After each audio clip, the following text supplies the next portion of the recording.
The 2025 Volkswagen Jetta GLI Autobahn is a soft sports sedan version of the Golf. GTI loses a little in translation. Volkswagen's mission has long been to deliver affordable fun.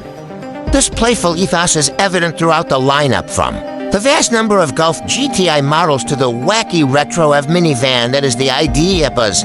Even the bare-bones Jetta sedan gets a hit of this exuberant energy when adorned with a GLI badge, combining a late version of the E8888 turbocharged inline-4, choice suspension modifications, and a bucket of red trim. And the result is a sports sedan that holds up its 80s ancestral heritage. However, the 2025 Volkswagen Jetta GLI Autobahn's watered-down road presence suggests that this practical GTI sibling missed the cut by one metric alone: passion. That the low-down Volkswagen Jetta GLI has been around for a surprisingly long time.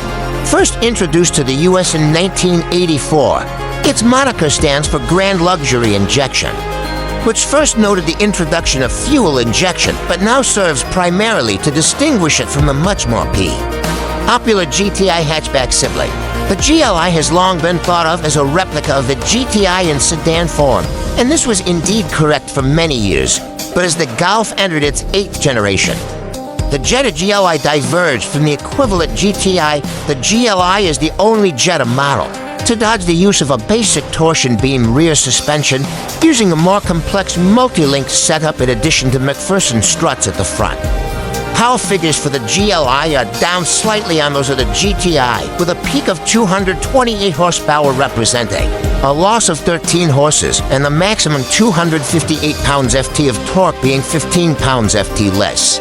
But the GLI does come with the enthusiast plus of being the only Volkswagen product in the US still to offer a 6-speed manual transmission. Although our test car had the 7-speed DSG dual clutch, only one trim level is available for the speedy-sounding Autobahn, and it starts at a reasonable $34,440. While not much is new for 2025 beyond additional color options and infotainment upgrades.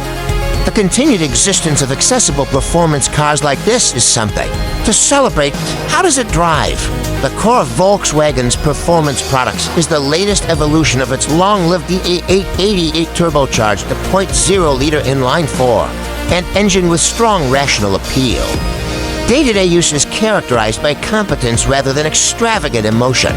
The engine's peak torque delivered at a doughty 1,700 revolutions per minute.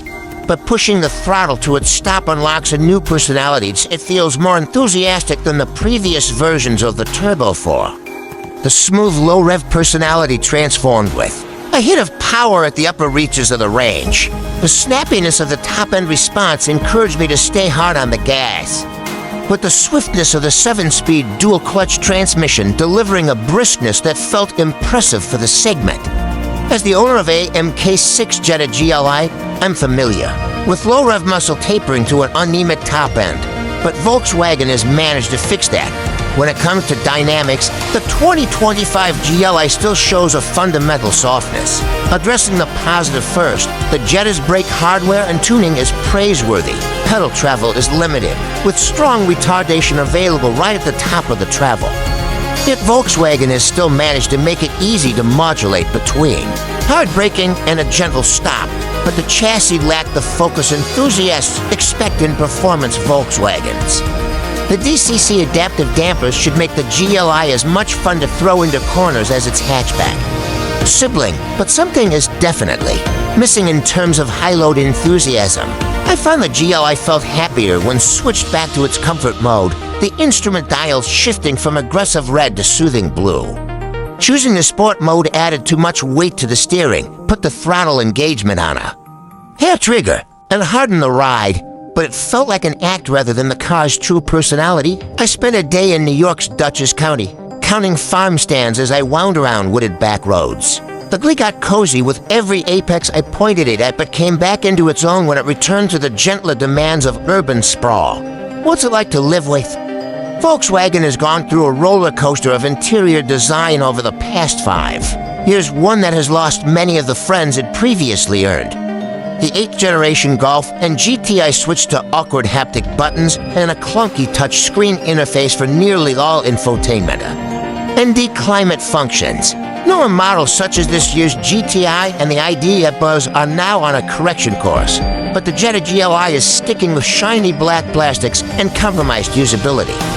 While the 10.3-inch digital gauge cluster and 8.0-inch infotainment touchscreen were both perfectly acceptable, especially considering the addition of a volume control knob, I couldn't get on with the climate control panel, which requires fingers to slide over the plastics. The haptic touchpoints were slow to respond, and the materials seemed designed to harvest fingerprints. Not good. Other negatives include the Beats audio sound system, which sounded hollow in my test car, especially compared to my decade-old Jetta GLI and its rich Fender audio system. The same haptic buttons from the Climate Quadrant are carried over to the steering wheel, meaning more fingerprint marks and laggy responses. The non-circular steering wheel is strangely shaped and wrapped in a disappointingly soft-feeling leatherette material unworthy of a sports sedan. That said, much of the interior is commendable. The GLI manages to feel larger than it really is. For front and backseat passengers alike, the driver-angled orientation of the display screen works well. The Vienna leather upholstery was comfortable, and aluminum pedals were a nice touch. Should I buy one? The sports sedan segment isn't particularly large these days, but it is deeply competitive.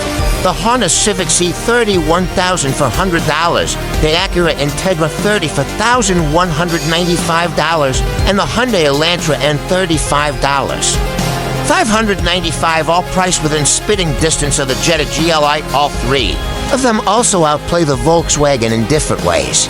The Honda has the best manual shifter and a simple, serene cabin, even more so in the plusher Integra version. And the Elantra N is a dynamic hoop lift-off oversteer, a beautifully well-resolved part of it. See HAS-SIS behavior while off-road. A class-leading 276 horsepower and 289 pounds-ft of torque, the Jetta GLI feels more like an upscale version of an economy car than a sedan-shaped GTI. It isn't bad, but it just isn't all that sporty.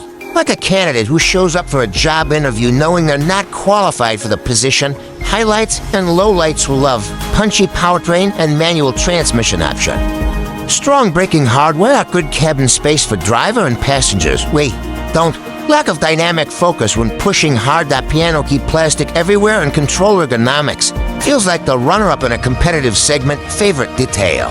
Volkswagen has history when it comes to hiding dynamic settings and hard-to-reach menus. The MK7 Golf required a 3D menu exploration to turn off traction control. The GLI puts most stuff in easy reach with altering suspension settings, or turning off traction control as easy as pushing a physical button.